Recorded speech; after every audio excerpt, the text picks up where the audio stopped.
कसं न्यायासाठीचा प्रवास सोपा आहे का? तुमच्या हक्कांची संपूर्ण माहिती आहे का? कायद्याचे गूढ उलगडणार, सत्य समजावून सांगणार तज्ञ वकील, महत्त्वाच्या कायद्यांपासून ते गुंतागुंतींच्या प्रकरणांपर्यंत स्पष्ट उत्तर, ठोस मार्गदर्शन, एक व्यासपीठ जिथे प्रत्येक प्रश्नाला मिळेल योग्य उत्तर। लवकरच येत आहे कायद्याचा नवा कट्टा, फक्त BBS न्यूज नेटवर्क 24 तासवर, जिथे प्रत्येक शब्दाला असतो न्यायाचा आधार।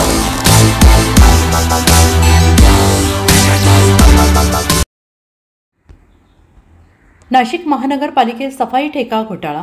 नाशिक महानगरपालिकेने नागरिकांना आरोग्य, शिक्षण, स्वच्छ पाणी, चांगले रस्ते, सफाई, दिवाबत्ती यासारख्या मूलभूत सुविधा देणे अपेक्षित आहे। मात्र गेल्या काही वर्षांपासून ठेकेदारांच्या माध्यमातून सुरू झालेली यंत्रणा ही भ्रष्टाचाराची जननी ठरत असल्याचा गंभीर आरोप काँग्रेस नेते राजेंद्र बागुल यांनी केला आहे आणि त्यांनी स्पष्टपणे सांगितले की सफाई ठेका हे महानगरपालिकेतील सर्वात मोठं घोटाळ्याचं केंद्रबिंदू बनलेलं आहे। वाढीव रक्कम देऊन काम दिलं जाते, पण प्रत्यक्षात शहरात त्या प्रमाणात साफसफाई होत असल्याचं दिसत नाही। यावर कोणतेही नियंत्रण नाशिक महानगरपालिका ठेवत नाही, असा थेट सवाल त्यांनी उपस्थित केला आहे। काँग्रेस नेते राजेंद्र बागुल यांनी सांगितलं की संबंधित सफाई ठेकेदाराची मुदत संपल्यानंतर त्याच ठेकेदाराला काम देण्यात येते। हे ठेकेदार महानगरपालिकेला आणि कामगारांना पण फसवत आहेत। कामावर ठेवताना एका कामगाराकडून 20 ते 50 हजार रुपये घेतले जातात। महानगरपालिकेच्या कोणत्या नियमानुसार हे चालू आहे, असं सवाल त्यांनी उपस्थित केलं आहे। त्यांनी पुढे म्हटलं आहे की महानगरपालिकेकडून कामगारांसाठी ठेवलेली रक्कम ठेकेदार अर्धवट देतात, सुट्ट्यांचे पैसे कापतात, थेट त्यांच्या खात्यावर गेलेल्या पेमेंटमधून पैसे परत घेतात। हा सरळ शोषण आणि लूट आहे। तसेच कामगारांशी होणाऱ्या अन्यायावर संताप व्यक्त केला आहे। एवढ्या तक्रारी असूनही ठेकेदार ब्लॅकलिस्टमध्ये न होता उलट त्यांनाच पुन्हा काम दिलं जातं। यामागे प्रशासनातील अधिकाऱ्यांची संगनमत आहे। कामगार न्यायालयात तक्रारी दाखल असूनही कुठल्याही प्रकारची कारवाई होत नाही, अशी टीका करत त्यांनी प्रशासनाच्या भूमिकेवर प्रश्नचिन्ह उपस्थित केलेत। संबंधित ठेकेदारावर फौजदारी गुन्हा का नोंदवला जात नाही? प्रशासनाच्या संमतीनं हे सर्व चालत असल्याचं स्पष्ट आहे, असा घणाघात करत राजेंद्र बागुल यांनी संपूर्ण प्रकरणाची सखोल चौकशी करून दोषींवर कडक कारवाई करण्याची मागणी केली आहे। या प्रकरणामुळे नाशिक महानगरपालिकेच्या कारभारावर पुन्हा एकदा प्रश्नचिन्ह निर्माण झालेलं आहे।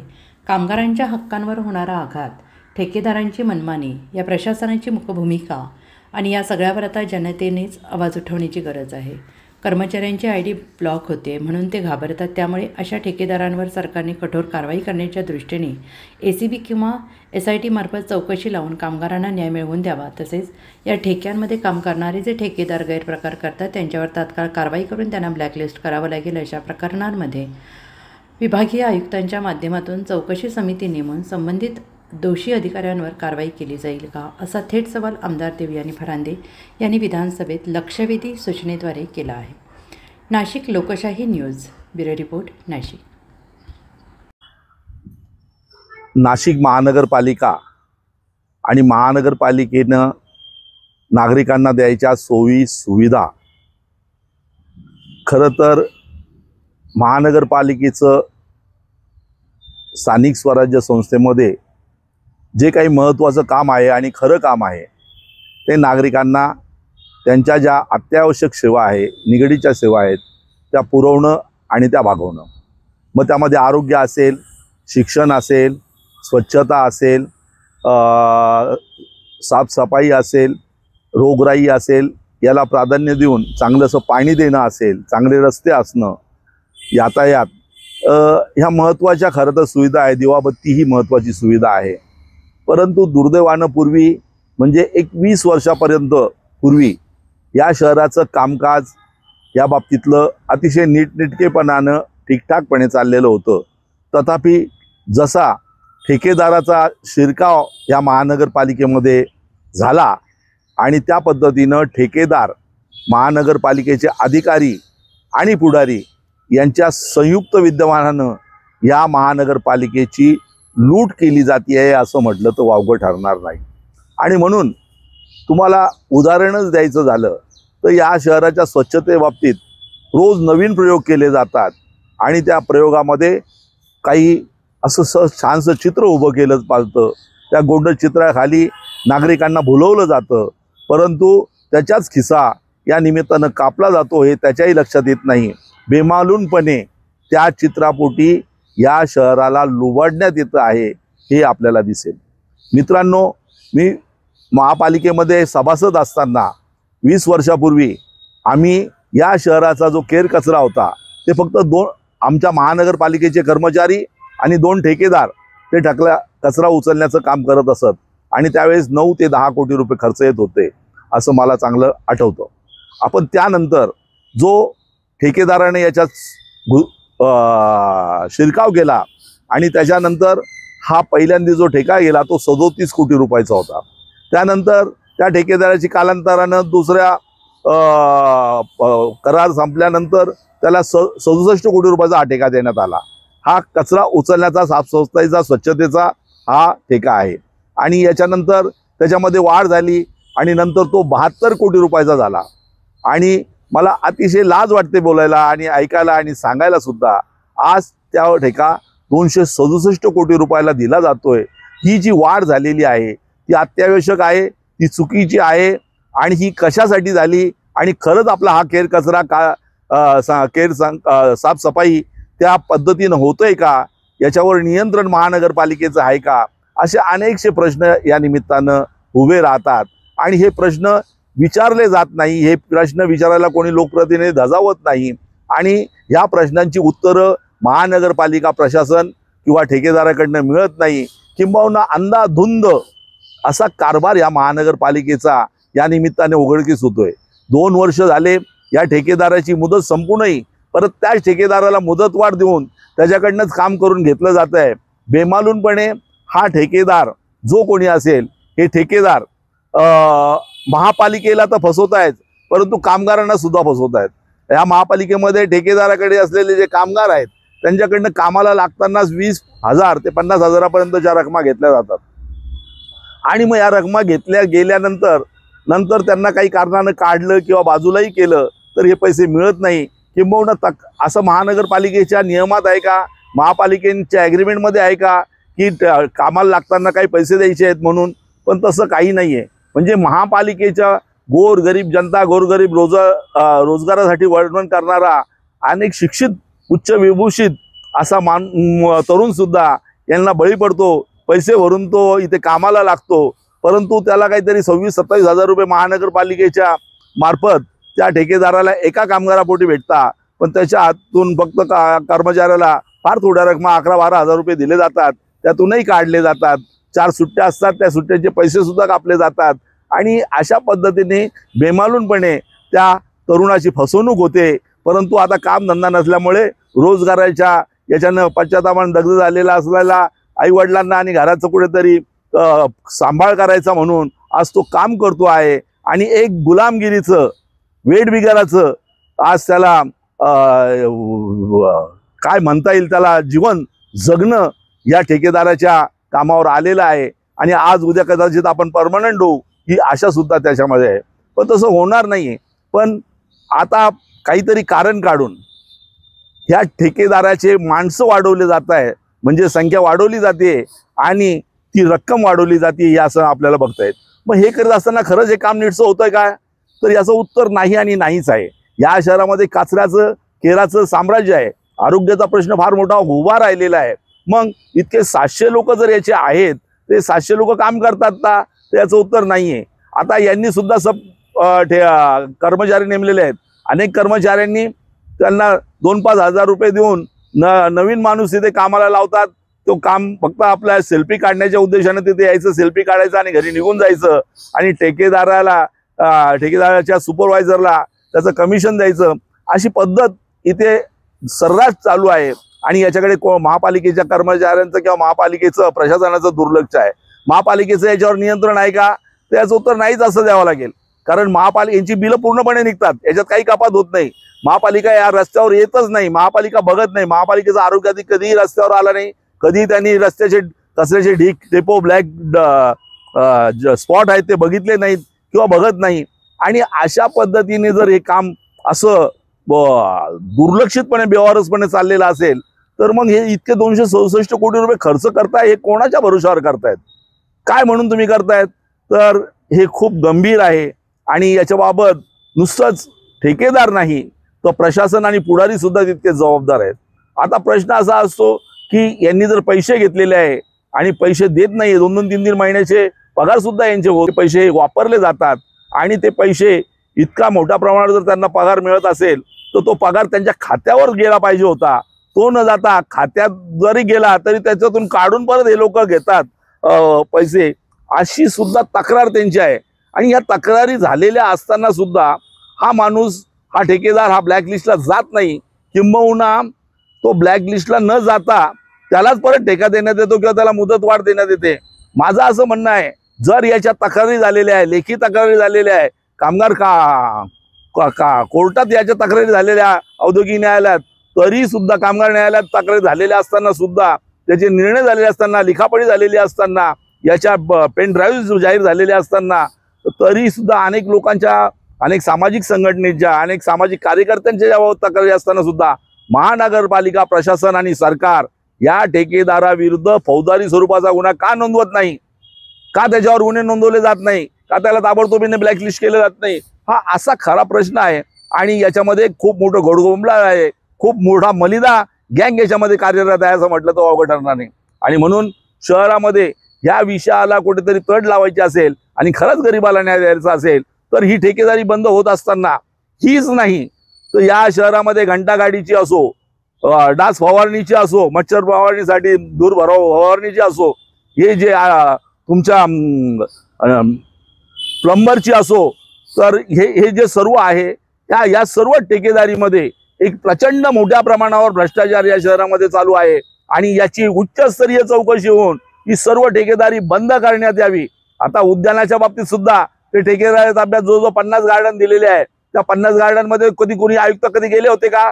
कोणी महापालिकेच्या प्रशासनाचा जबाबदार अधिकारी गेला होता का? सिटी इंजिनियर गेला होता का? का म्हणून तुम्ही कोट्यवधी रुपयाची तिथे देखभाल दुरुस्तीसाठी पैसे खर्च करताय, पण त्या उद्यानाची स्थिती अतिशय भयानक आणि भयानक आहे. फक्त बिलिंग करून पैसे काढणे हाच उद्योग या महानगरपालिकेमध्ये चाललेला आहे आणि तो अतिशय या शहराला परवडणारा नाही. म्हणून ही सोन्याची कोंबडी अंडे खाऊन राहिले पण कोंबडी मारून टाकू नका, ही परिस्थिती असं म्हणावं लागेल. आणि म्हणून आज मी या निमित्तानं प्रशासनाला सांगू इच्छितो की या शहरामध्ये चाललेल्या ठेकेदारांचा धुमाकूळ प्रशासनाच्या अधिकाराच्या आणि सहमतीनेच चाललेला आहे आणि म्हणून तो थांबवावा आणि ठेकेदार मुक्त हे शहर करावं.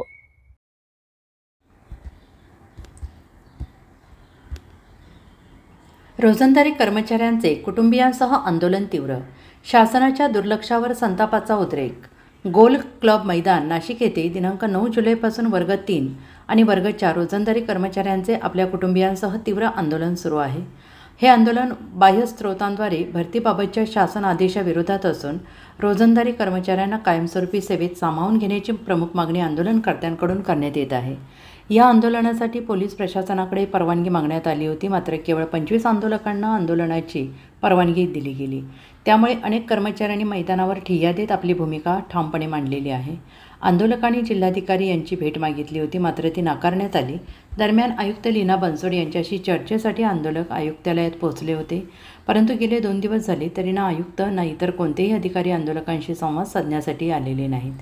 उलट आयुक्त लीना बनसोड रात्रीच्या वेळी पोलीस बंदोबस्तात कार्यालयातून निघून गेल्याने आंदोलकांमध्ये तीव्र संतापाची भावना आहे. महिला आणि पुरुष कर्मचाऱ्यांनी उपाशीपोटी ठिय्या मांडल्याने अनेक जणांना भोवळ येणे, मानसिक तणाव जाणवणे, तब्येत बिघडणे अशी लक्षणे दिसून आली आहेत. आणि या आंदोलनाकडे शासन आणि आदिवासी विकास विभागाने पूर्णतः दुर्लक्ष केल्याचा आरोप आंदोलनकर्त्यांनी केला आहे. आंदोलकांनी स्पष्ट इशारा दिला आहे की रोजंदारी कर्मचाऱ्यांचा बळी गेला तरी त्याची संपूर्ण जबाबदारी शासन आणि आदिवासी विकास आयुक्तालयावर राहील. त्यांनी बाह्य स्रोतांद्वारे होणारी भरती तात्काळ रद्द करण्याची मागणी करत रोजंदारी कर्मचाऱ्यांना कायमस्वरूपी सेवेत घेण्याची मागणी केली आहे. या मागणीसाठी संघटनेचे अध्यक्ष ललित चौधरी, पिठेसर, सुनील मोरे, प्रदीप देशमुख, स्वप्नील भांगरे, वाळीबा मुठे, रविराज पोपेरे, शिवराम तांबेकर, धनश्री घाणे, रेश्मा भांगरे आदी आंदोलक पुढाकार घेत आहेत. या आंदोलनाला अकोले तालुक्यातून समाजसेवक अनंत महादुघाणे, कृषी उत्पादक बाह्यस्रोत सदस्य तुकाराम खाडे, भरत घाणे, बाजीराव सगभोर, सुनील पवार, राजू भारमल, संकेत सामिरे, एकनाथ सारुकते, उत्तम इदे तसेच आदिवासी संघटनांनी जाहीर पाठिंबा दिला आहे. आंदोलनामुळे आदिवासी भागातील शासकीय आश्रमशाळांमध्ये कामकाज ठप्प झालेलं आहे. विद्यार्थ्यांचे मोठे शैक्षणिक नुकसान होते आहे. अनेक कर्मचारी कामावर हजर नसल्याने शाळांमधील दिनक्रम कोलमडला आहे. या आंदोलनाची गांभीर्यानं दखल घेऊन शासनाने त्वरित निर्णय घ्यावा, अन्यथा उद्भवणाऱ्या परिणामांची जबाबदारी शासनावर राहील असा पुनरुच्चार आंदोलक आणि त्यांना पाठिंबा देणाऱ्या संघटनांनी केला आहे. नाशिककरांसाठी जाहीर आवाहन. पावसाळ्यात अतिसार, गॅस्ट्रो, कॉलरा यांसारखे दूषित पाण्यामुळे होणारे आजार होऊ नयेत म्हणून उघड्यावरील अन्नपदार्थ व कापलेली फळे खाऊ नका. पिण्याचे पाणी गाळून 10 मिनिटे उकळून प्या. जेवणापूर्वी व बाळास भरवण्यापूर्वी हात स्वच्छ धुवा. ताक, शहाळ्याचे पाणी, डाळीचे पाणी भरपूर प्रमाणात प्या आणि ताज्या अन्नपदार्थांचे सेवन करा. रोगाची लागण झाल्यास त्वरित डॉक्टरांचा सल्ला घ्या. स्वच्छता पाळा, रोग टाळा. सार्वजनिक आरोग्य विभाग, मनपा नाशिक द्वारे जनहितार्थ प्रसारित. प्रत्येक व्यक्तीने वृक्षारोपण करीत हरित कुंभासाठी सहकार्य करावे. जिल्हाधिकारी जलज शर्मा. जिल्हा प्रशासनातर्फे चामरलेणी परिसरात वृक्षारोपण. नाशिक दिनांक 16 नाशिक त्र्यंबकेश्वर येथे 2026-27 मध्ये कुंभमेळा होणार आहे. हा कुंभमेळा हरित कुंभ म्हणून प्रसिद्ध होण्यासाठी जिल्हा प्रशासनातर्फे प्रयत्न सुरू आहेत आणि याचाच एक भाग म्हणून वृक्षारोपणाचा कार्यक्रम होतो आहे. या उपक्रमात प्रत्येक नागरिकाने सहभागी होत वृक्षारोपण करून हरित कुंभासाठी सहकार्य करावे असे आवाहन जिल्हाधिकारी जलज शर्मा यांनी केले आहे. जिल्हा प्रशासनातर्फे आज सकाळी चामरलेणी परिसरात वृक्षारोपणाचा कार्यक्रम आयोजित करण्यात आला होता. त्यावेळेस ते बोलत होते आणि यावेळी जिल्हा अप्पर जिल्हाधिकारी बाबासाहेब पारदे, निवासी उपजिल्हाधिकारी रोहित कुमार राजपूत, उपजिल्हाधिकारी तुकाराम हुलवळे, प्रशासन सीमा आहिरे रोहयो, रवींद्र भारदे, शुभांगी भारदे, महेश जमदाडे, अभिजित नाईक, तहसीलदार अमोल निकम, श्याम वाडकर, वैशाली आव्हाड, माधुरी आंधळे, सुनीता जर्राड, नायब तहसीलदार डॉक्टर अमित पवार आदी उपस्थित होते. जिल्हाधिकारी श्री शर्मा यांनी म्हटलं आहे की हरित कुंभ या संकल्पनेत सर्व शासकीय विभागांचा सहभाग असणार आहे. नाशिक जिल्ह्यास निसर्ग सौंदर्य भरभरून लाभलेलं आहे आणि या सौंदर्यात प्रत्येक नागरिकाने वृक्षारोपण करून भर घालावी. नागरिकांनी रोपांची लागवड करतानाच त्यांच्या संवर्धनाची जबाबदारी घ्यावी. वृक्षारोपण करून त्यांच्या संवर्धनासाठी नागरिकांना प्रोत्साहित करण्यात येईल. तसेच माझा कुंभ माझी जबाबदारी, माझा वृक्ष माझी जबाबदारी ही संकल्पना पूर्णतः आणावी असंही आवाहन त्यांनी केलं आहे. उपजिल्हाधिकारी श्रीमती अहिरे यांनी सांगितलं आहे की आजच्या दिवशी जिल्हाभरात शासकीय अधिकारी कर्मचारी वृक्षारोपण करत आहेत. तसेच या रोपांच्या संवर्धनाची जबाबदारी त्यांनी स्वीकारली आहे. BBS न्यूज चॅनेल संचालक भरत गोसावी यांनी या निमित्ताने जिल्हाधिकारी तथा आयुक्त आणि प्रशासक यांना एकच विनंती केली की वृक्षतोडी संदर्भात नियमावली तयार झाली पाहिजे. गार्डन विभागाचे अध्यक्ष वृक्षतोडीस सर्रास परवानगी कशी दिली जाते याबाबत चौकशी करून दोषींवर कडक कारवाई करावी. वृक्षतोड थांबावी तात्काळ, तरच हे शक्य आहे. काही नेते आपण प्रयोग केले तरी ते शक्य नाही. खाजगी विकासकांना अधिकाऱ्यांच्या संगतमताने मोठ्या प्रमाणात वृक्षतोड केलेली आहे आणि याची सर्व पुराव्यांची माहिती आमच्याकडे उपलब्ध आहे.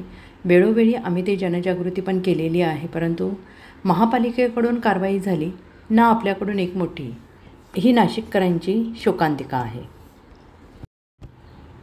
छत्रपती संभाजीनगर नामांतराला 2 वर्ष पूर्ण झाली, मात्र नाशिकमध्ये दिशादर्शक फलक अजूनही जुन्याच नावाने.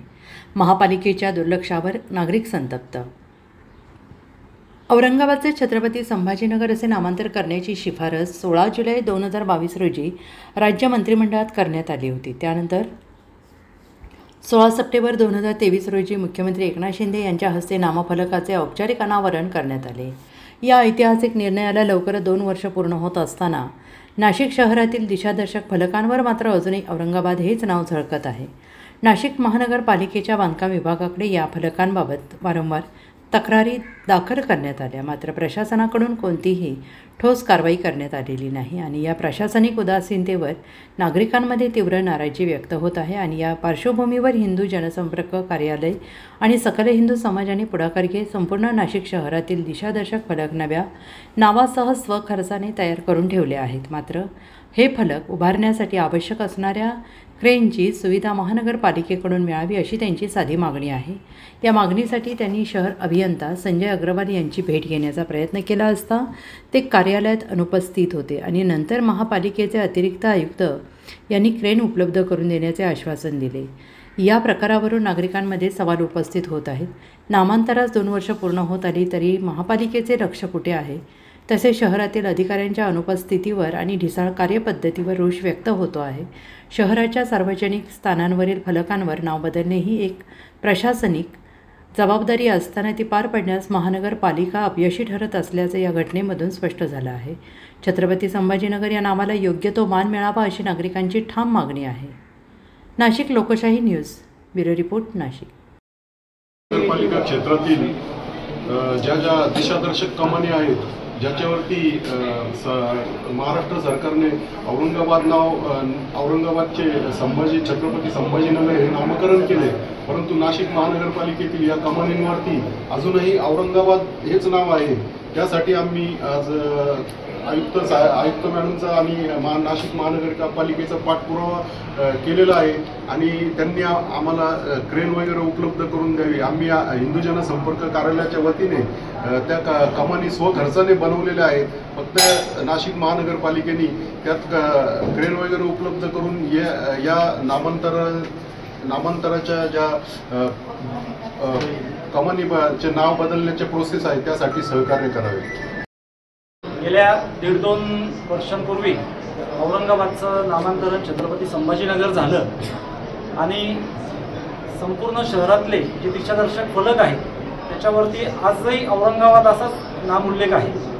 नाशिक महानगरपालिकेचा बांधकाम विभाग असेल, त्यांच्याकडे पाठपुरावा करत आलो, त्यांनी कुठली दाद दिली नाही. त्यांच्याकडे गेल्यानंतर ते महापालिकेकडे बोर्ड दाखवतात, महापालिका बांधकाम विभागाकडे बोर्ड दाखवते आणि त्याच्यामुळे आजतागायत एकही दिशादर्शक फलकावरचं नाव हे बदलण्यात आलेलं नाही आहे. शेवटी आम्ही हिंदू जनसंपर्क कार्यालयाने स्वखर्चातनं हे संपूर्ण नाशिक शहरातल्या फलकांचं नावं बदलून छत्रपती संभाजीनगर असं त्याचे बोर्ड बनवलेले आहेत. आज आम्ही अग्रवाल साहेबांना भेटायला आलो, ते भेटले नाहीत म्हणून आम्ही अतिरिक्त आयुक्तांना भेटलो. त्यांनी शब्द दिलेला आहे की जर हिंदू जनसंपर्क कार्यालय आणि सकल हिंदू समाजाने नामांतरणासाठी एक पाऊल पुढे टाकलेले तर त्यांनी उद्या आम्हाला क्रेन उपलब्ध करून देण्याचा शब्द दिलेला आहे. त्यांनी क्रेन उपलब्ध करून द्यावी आणि हिंदुत्वनिष्ठ उद्याचे उद्या शहरातल्या सर्व फलकांवरचे ते नावं बदलून छत्रपती संभाजीनगर असे बोर्ड त्या ठिकाणी लावणार आहोत. त्यासाठीच आम्ही आज सकल हिंदू समाज आणि हिंदू जनसंपर्क कार्यालय आयुक्तांची भेट घेण्यासाठी आलेलो होतो.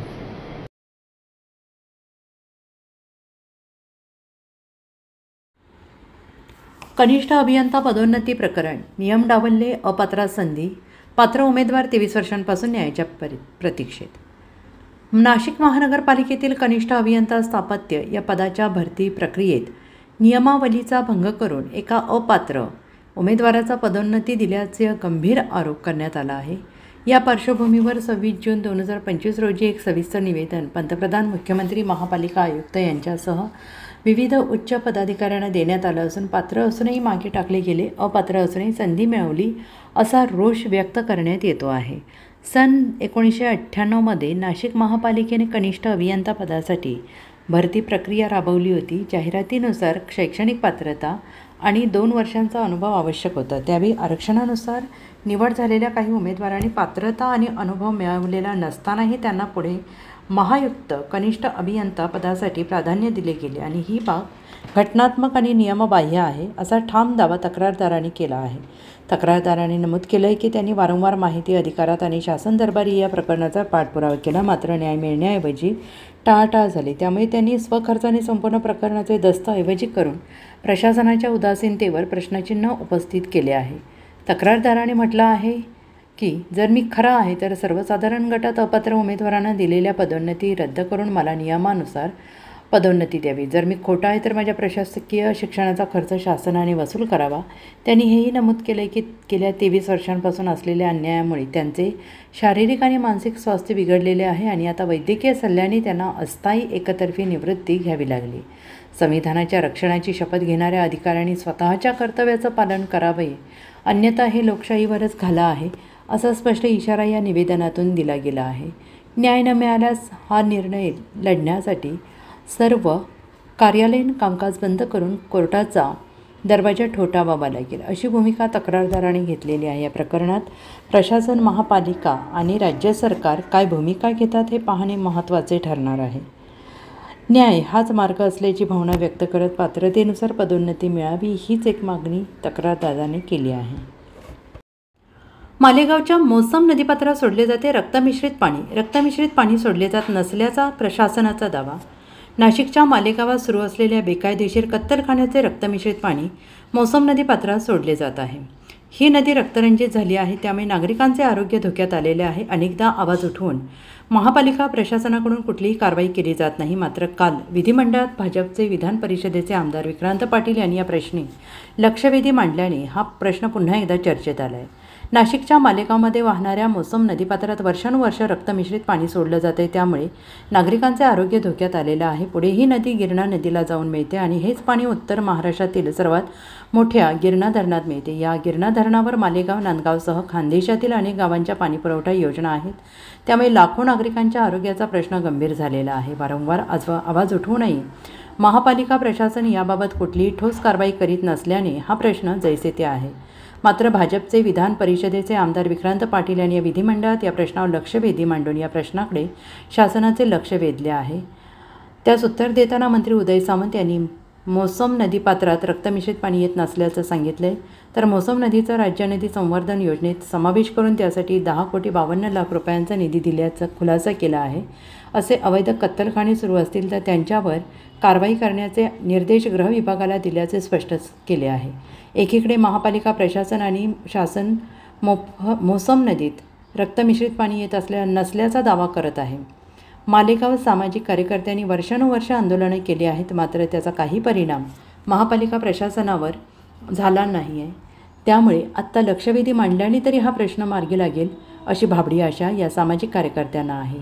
प्रशासन आणि लोकप्रतिनिधींच्या नाकर्तेपणामुळे मोसम नदीचे गटारगंगेत रूपांतर झाल्याचा आरोप सामाजिक कार्यकर्ते आणि नागरिकांनी केला आहे.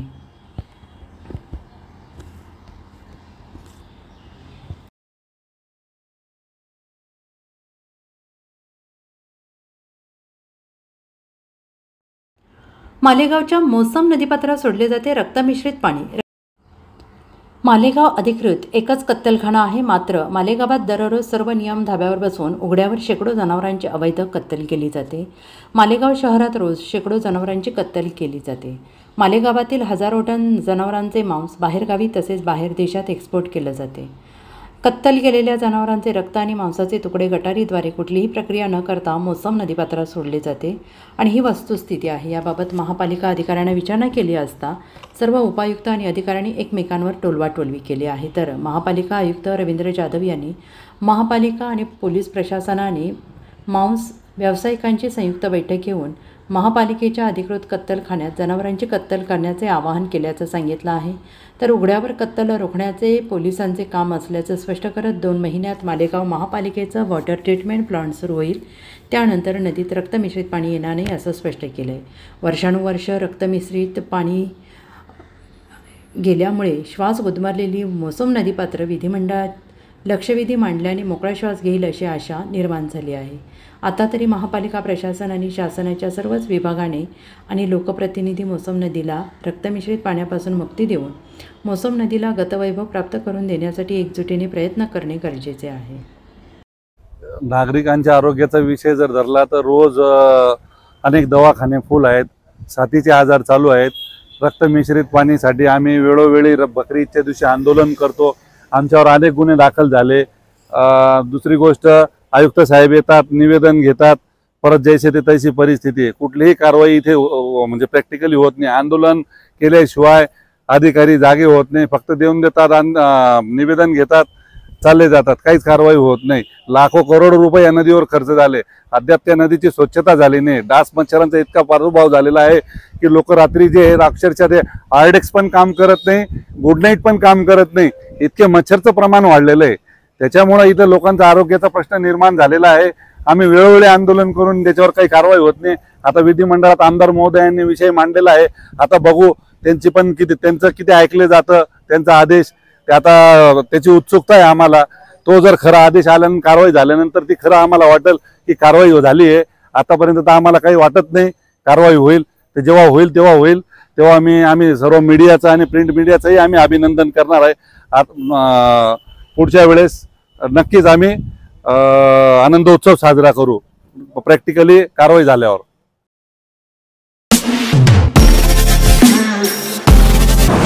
नमस्कार नाशिककर, आज आपण आहोत ललित रुंठा ग्रुप यांच्या रुंठा फ्लोरेन्झा या प्रोजेक्टला. तर हा प्रोजेक्ट आहे प्रीमियम लोकेशनला, म्हणजेच गोविंद नगर जवळ. या प्रोजेक्टमध्ये आपण 20हून अशा लक्झरियस अम्युनिटीज दिलेल्या आहेत, जसे की वॉकिंग ट्रॅक, मल्टीपर्पज हॉल आणि यासारख्या भरपूर अशा युनिक अम्युनिटीज. चला तर मग बघूया आपण आपला सॅम्पल फ्लॅट. तर हा आहे आपला प्रशस्त असा लिव्हिंग रूम आणि याला आपण सुंदर अशी बाल्कनी दिलेली आहे. हा आहे आपला डायनिंग टेबल. तर हा आहे आपला किचन एरिया आणि आपण इथे किचन चॉपिंग काउंटर वेगळं दिलेलं आहे. इथे आपण दिलेले आहेत किचन ट्रॉलीज आणि स्टोरेजसाठी आपण इकडे कॅबिनेट्स पण दिलेले आहे आणि प्लस आपण इथे युटिलिटी एरिया पण दिलेला आहे. हा आहे आपला चिल्ड्रन बेडरूम आणि याचं वैशिष्ट्य म्हणजे इथे आपण फोल्डेबल असा बेड दिलेला आहे. इथे आपण दिलेला आहे कॉमन वॉशरूम, ज्याला अटॅच आपण मिरर सुद्धा दिलेला आहे. हा आहे आपला मास्टर बेडरूम आणि ज्याला आपण अटॅच टॉयलेट आणि वॉशरूम दिलेला आहे. मग नाशिककर, कसा वाटला तुम्हाला आमचं सॅम्पल फ्लॅट?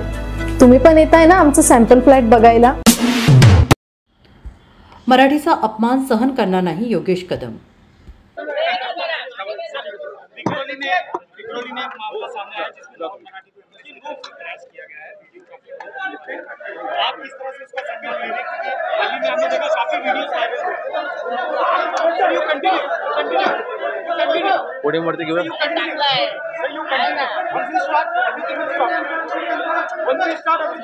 अपन एक ध्यान में रखिए, मैंने पहले ही भी ये बताया था, कुछ पॉलिटिशियंस मराठी ये लैंग्वेज के मुद्दे पे पॉलिटिक्स करना चाहती है.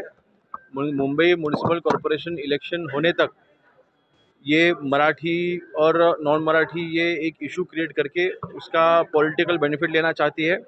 इसलिए जानबूझ के ऐसे कुछ इंसिडेंट हो रहे हैं, लेकिन ज़रूर जो भी वहाँ पे जिन लोगों को मारा गया है, आई मीन जो भी हाथापाई हुई है, बिल्कुल गलत है और लीगल एक्शन लिया जाएगा.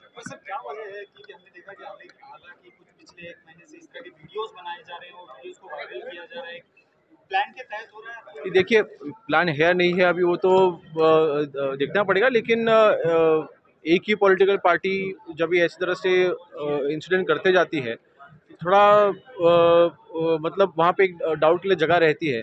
और मेरा ये मानना है कि सिर्फ ये पॉलिटिक्स चल रहा है मुंबई कॉरपोरेशन इलेक्शन के लिए, मराठी वोटर्स को अट्रैक्ट करने के लिए, मराठी वोटर्स को ये जताने के लिए कि देखिए हम ही मराठी के लिए लड़ रहे हैं और कोई लड़ नहीं रहा है. तो मेरे ख्याल से उस इंटेंशन से ये सब चीज़ चल रही है, ऐसे लग रहा है. बट मीनवाइल जो भी इलीगल एक्टिविटीज़ उन्होंने की है, जो भी उन्होंने लोगों को मारा है, तो वहाँ पे एक्शन तो ली जाएगी. एक बात है कि जिसको मारपीट हुई है उसने व्हाट्सएप पे स्टेटस डाला था कि देखो कैसे मारवाड़ियों ने मराठी को पेल दिया. ये देखिए, वो तो गलत ही है. हमने पहले भी कहा है, मराठी का अपमान बिल्कुल सहन नहीं होगा. ऐसे स्टेटस डालना, महाराष्ट्र में रह के आप ये स्टेटस नहीं डाल सकते हो. मराठी में हमारे लिए मराठी इज़ प्रायोरिटी, मराठी हमारे लिए सर्वोच्च है. अगर आप उसका अपमान करोगे तो बिल्कुल ऐसे रोज को आपको सामने जाना पड़ेगा. लेकिन जिन्होंने मारा है, मैंने ये पहले भी कहा है कि आप कंप्लेंट फाइल कीजिए, उनको भी लीगल एक्शन लेंगे ना. तो उनको, जिन्होंने मराठी का अपमान किया, उनको छोड़ने का तो सवाल ही नहीं उठता है.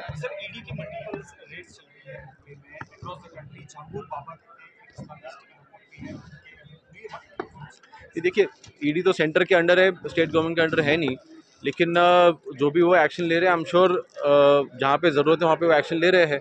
अगर कहाँ पे इलीगली पार्क के फंड्स है तो बिल्कुल वहाँ पे एक्शन तो ली जानी चाहिए. नहीं, ईडी उनको तरीके से कार्रवाई करेगी. अगर कोई, मैंने जैसे कहा, अगर कोई इलीगल वहाँ पे एक्टिविटीज़ होती है, अगर कोई इलीगली कोई ब्लैक मनी होल्ड करके रखता है, तो बिल्कुल उनके ऊपर एक्शन ली जानी चाहिए.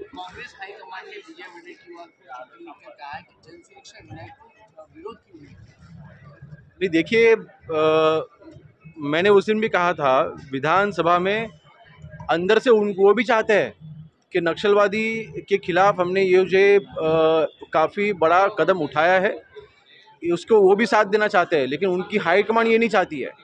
यूपीए सरकार जब भी थी भारत में, तभी यूपीए सरकार ने 2006 में LWE मतलब लेफ्ट विंग एक्सट्रीमिस्ट ये कंसेप्ट सामने लाया और ये LWE के जो लोग हैं, जो संगठनाएं हैं, वो शहरी नक्सलवाद फैला रहे हैं। ये यूपीए गवर्नमेंट ने कहा था, कांग्रेस ने कहा था, लेकिन आज जो स्टैंड वो ले रहे हैं वो उससे बिल्कुल अगेंस्ट है और उसके बिल्कुल अपोजिट है। तो मेरे ख्याल से विजय जी वरट्टीवार अंदर से वो भी चाहते हैं, उनके विदर्भ में इसका फैलाव सबसे ज़्यादा है, लेकिन अब उनका भी हाई कमांड पॉलिटिक्स करना चाहता है।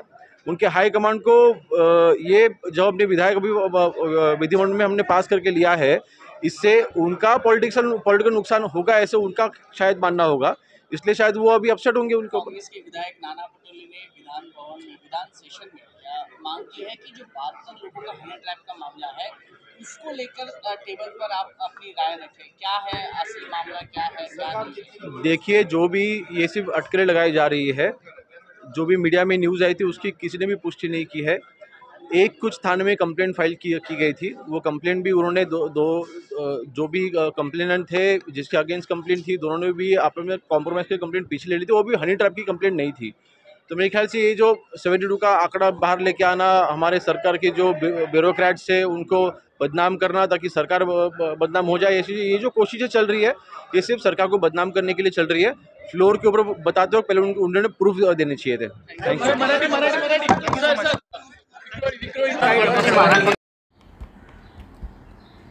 सराईत वाहन चोरट्याला कल्याण महात्मा फुले पोलिसांनी ठोकल्या बेड्या।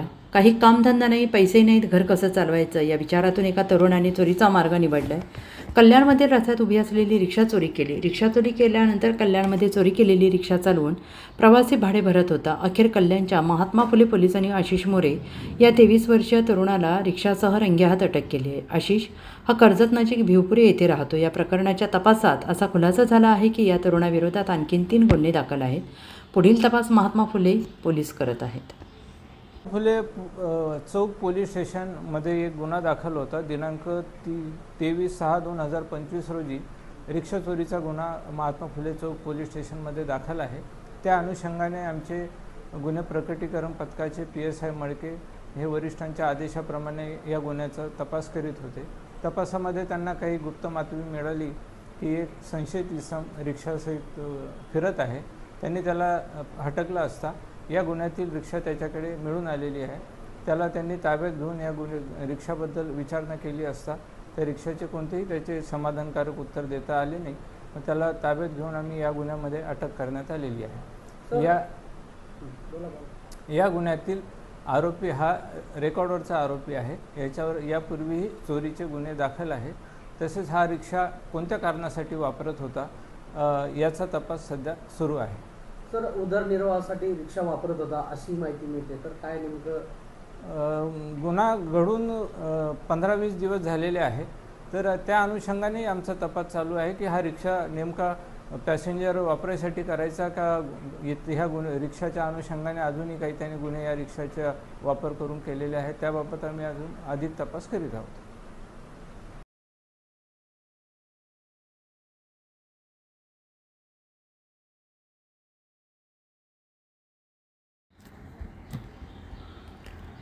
पीक विम्याच्या निकषांमुळे पंतप्रधान पीक विमा योजनेकडे शेतकऱ्यांची पाठ। पंतप्रधान पीक विमा योजनेकडे राज्यातील तसेच देशातील मोठ्या प्रमाणात शेतकऱ्यांनी पाठ फिरवलेली आहे। नाशिक जिल्ह्यातील येवला तालुक्यात देखील हीच परिस्थिती असून मागील वर्षाच्या तुलनेत यावर्षी 10 ते 15% शेतकऱ्यांनी पीक विमा काढलेला आहे।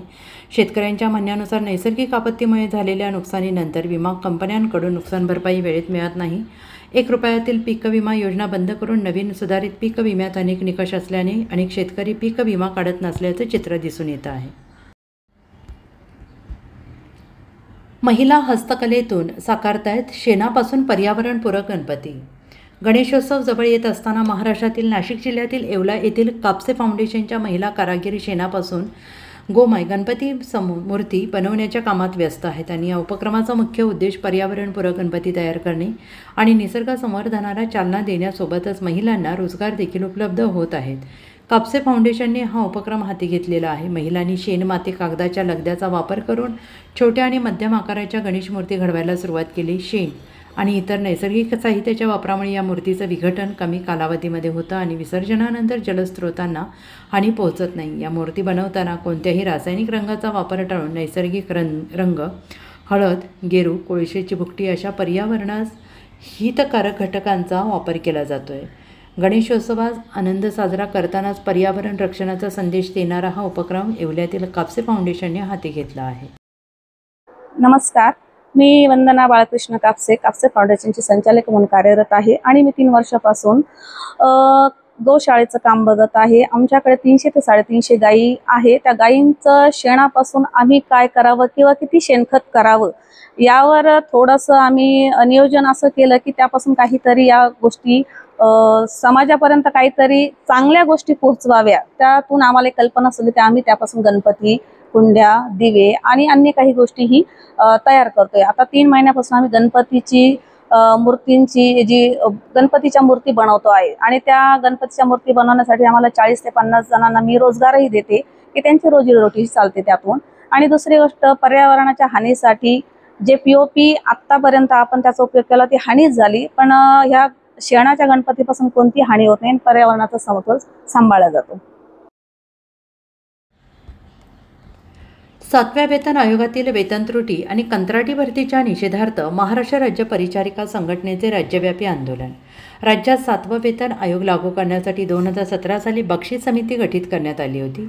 बक्षीस समितीसमोर महाराष्ट्र राज्य परिचारिका संघटना मुख्यालय लातूर संघटनेची राज्यातील परिचारिका संवर्गातील सर्व स्तरावरील पदाच्या मागण्या संदर्भासही सादर केल्या आणि त्यानंतर एप्रिल 2019ला बक्षीस समितीच्या शिफारशीनुसार 1 जानेवारी 2016 पासून 7वं वेतन आयोग लागू करण्यात आले. यावर असलेल्या त्रुटी निवारणासाठी मार्च 2023मध्ये बक्षीस समितीचा खंड 2 जाहीर करण्यात आला होता. शासनाने नवीन धोरण आणलेलं आहे 80-20. यामध्ये 80% महिला 20% पुरुष यांना परिचारिका म्हणून मान्यता देण्यात आलेली आहे आणि त्याचा विरोध सध्या सगळीकडे केला जातो आहे. सार्वजनिक आरोग्य विभागातील बालरोग परिचारिका या पदावरील अन्याय दूर झालेला नाही. समकक्ष पदांचा सुधारित वेतन श्रेणी चालू झाल्या, परंतु काही पदावर अन्याय कायम राहिला. अशा येथील मागण्यांसाठी आज महाराष्ट्र परिचारिका संघटनेच्या वतीनं शासकीय घाटी रुग्णालय येथे कामबंद आंदोलन केलं आहे.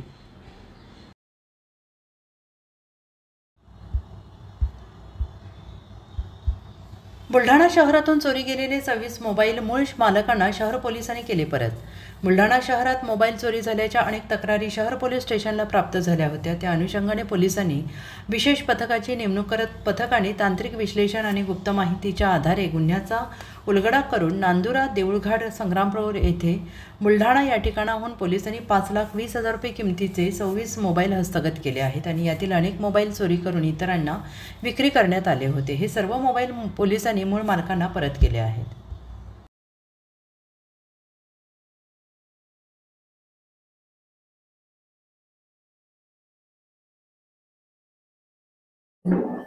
आज रोजी पोलीस स्टेशन बुलढाणा शहर येथे मागील काही महिन्यांपासून बरेच लोकांचे मोबाईल गाळ झाल्याच्या तक्रारी येत होत्या. त्या तक्रारींच्या अनुषंगाने मान्य पोलीस अधीक्षक श्री आदरणीय तांबे सर, अप्पर पोलीस अधीक्षक श्री गायकवाड सर यांच्या मार्गदर्शनाखाली आमच्या पोलीस स्टेशनचे प्रभारी पोलीस निरीक्षक श्री रवी राठोड आणि त्यांच्या टीमने जवळजवळ 26 गहाळ झालेले मोबाईल शोधले आहेत, रिकवर केले आहेत. जवळजवळ ते 26 मोबाईलांची किंमत आहे 5,20,000 रुपये अशी आहे. आज आम्ही ते मूळ मालकांना परत करीत आहोत. ही उल्लेखनीय कामगिरी केली आहे रवी राठोड यांच्या मार्गदर्शनाखाली. PSI Ravi More, head constable Panjabrao Sakhare, head constable Sunil Jadhav, police constable Yuvraj Shinde, police constable Vinod Bore, police constable Manoj सोनने यांनी पथक तयार करून एक चांगली कौतुकास्पद अभिनंदनीय कारवाई केलेली आहे. त्यांचं मान्य पोलीस अधीक्षक साहेबांनीही कौतुक केलं आहे, अप्पर पोलीस अधीक्षक साहेबांनी कौतुक केलं आहे आणि मी त्यांचं अभिनंदन करतो. तशी आता आम्ही हे 26 मोबाईल मूळ मालकांना परत करीत आहोत. धन्यवाद. जनतेला आम्ही आवाहन करू इच्छितो की त्यातल्या त्यात हे मोबाईल ज्यांनी घेतले त्यांना आवाहन करू इच्छितो की तुम्ही कमी किमतीच्या किंवा स्वस्तमध्ये मोबाईल भेटतात तर ते त्याच्या मोहात न पडता असे मोबाईल घेऊ नका आणि पोलिसांना तुम्ही कळवा की असा मोबाईल विकणारा कोणी आला असेल तर. आणि जनतेला आवाहन करतो की मोबाईल तुम्ही सांभाळून, जसं आम्ही अवेअरनेस घ्या त्याचा की तुम्ही मोबाईल बाहेर निघताना हातात हे करता किंवा सांभाळून ठेवा आणि दुसऱ्या जे त्याचे मोबाईल स्वस्तामध्ये विकत घेतात त्यांनी स्वस्तात ते मोबाईल विकत घेऊ नये अशी आमची अपेक्षा आहे. एका दिवशी ते अडचणीत येतील आणि ह्या मोबाईलमुळे बरेचसे सायबरचे गुन्हे झालेले आहेत, गुन्हे घडतात आणि तुम्ही जर असं चोरीचा मोबाईल घेतला तर तुम्ही अडचणीत येऊ शकतात. त्याच्यात जरी तुम्ही तुमचं सिम कार्ड वापरलं तरी IMEI नंबरवरून तुम्ही त्याच्यात अडचणी येऊ शकतात. एवढं मी आवाहन करू इच्छितो.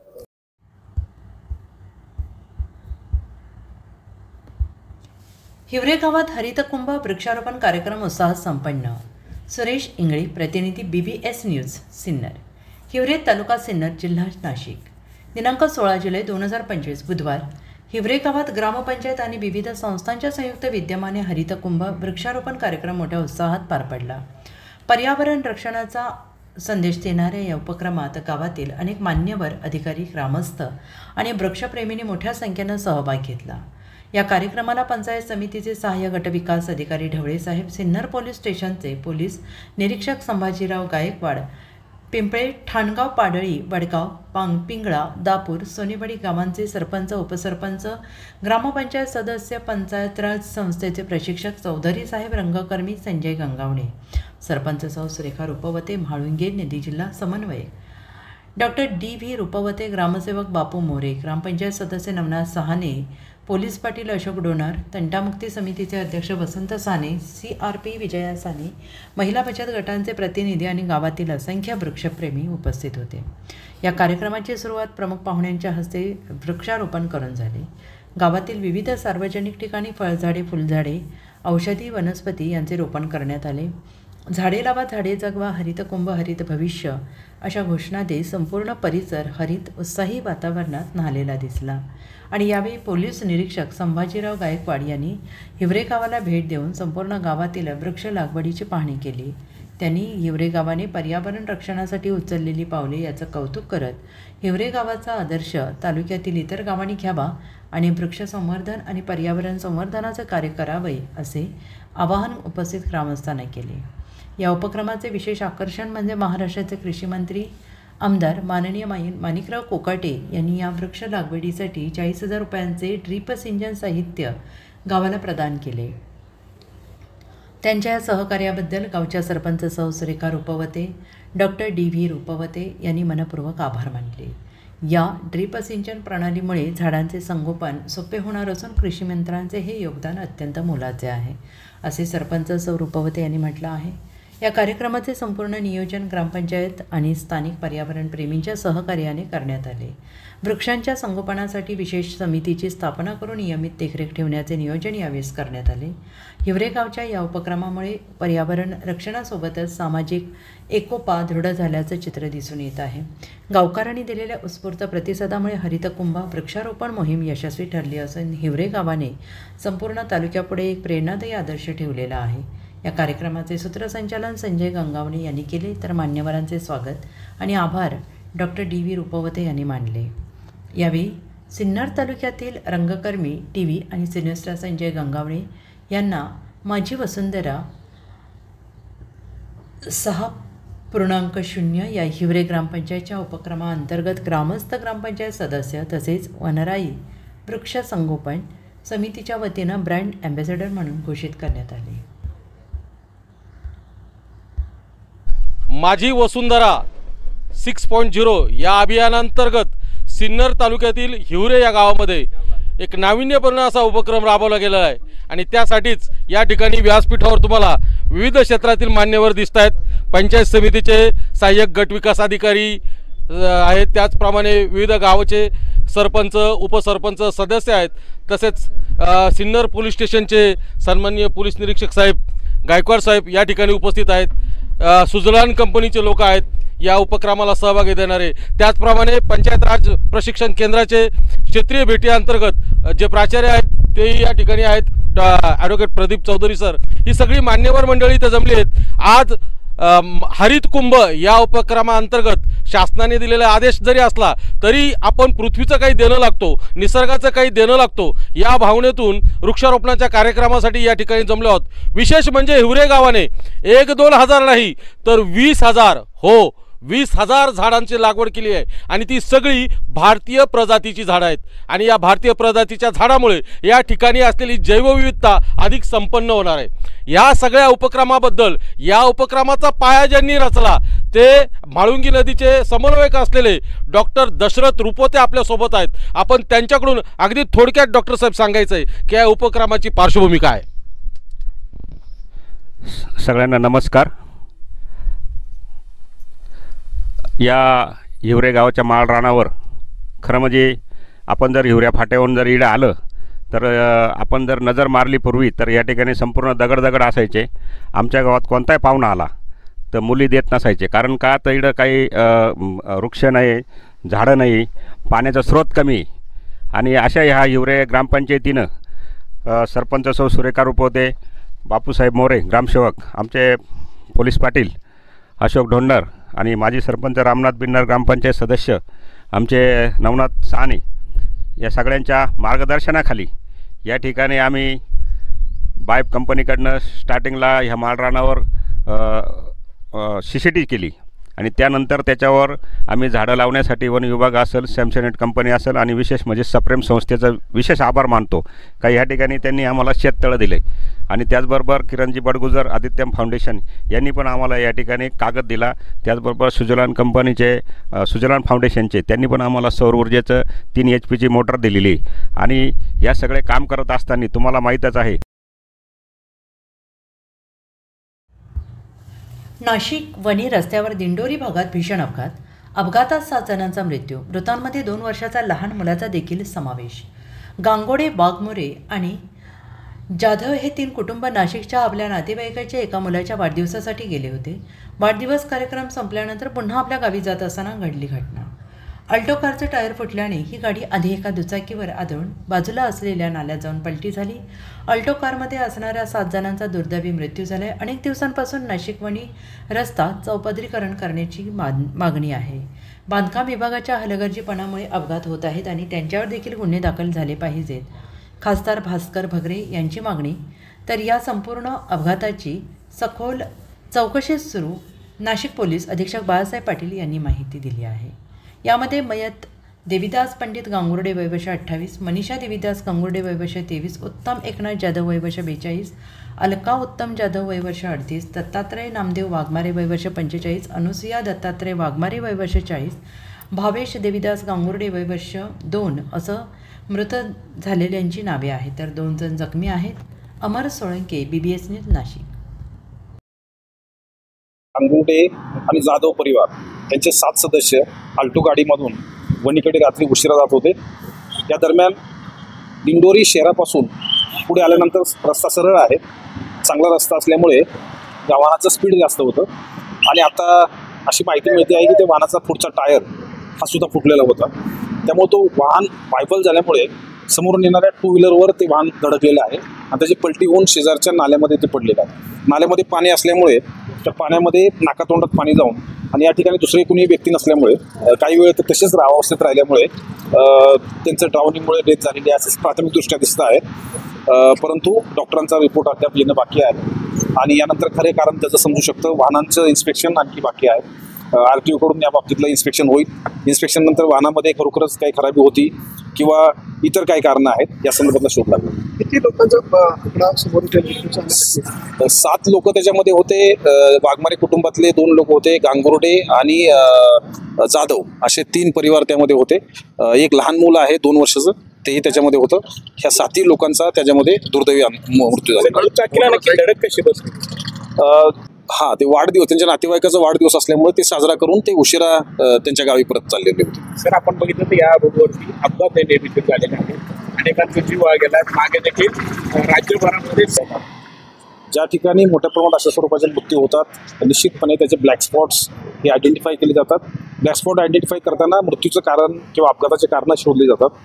या अपघाताचं कारण जर रस्त्याच्या कारणामुळे असेल तर संबंधित विभागाला ब्लॅक स्पॉटच्या संदर्भातील विशेष निधी असतो, त्या संदर्भातल्या वेगवेगळ्या कमिटी आहेत आणि त्याच्या माध्यमातून रस्त्याचे दुरुस्ती किंवा जर वळण असेल तर वळण काढण्याचं काम हे त्या निमित्ताने त्या PWD आणि संबंधित ज्यांचे रस्ते आहेत ते त्या अथॉरिटी करत असतात। जर ड्रायव्हरची चुकीमुळे होत असेल तर त्या बाबतीमधलं RTO विभाग, ड्रायव्हरचं प्रशिक्षण, या संदर्भातले सायनेजेस रस्त्याची परिस्थिती, या सगळ्या गोष्टीचा विचार या ठिकाणी केला जातो. एकाच ठिकाणी 7 लोकांचा मृत्यू झाला, याचा अर्थ हे ब्लॅक स्पॉट इथे निर्माण झालेला आहे आणि हा ब्लॅक स्पॉट इरॅडिकेट करण्यासाठी सर्वतोपरी प्रयत्न केले जातात.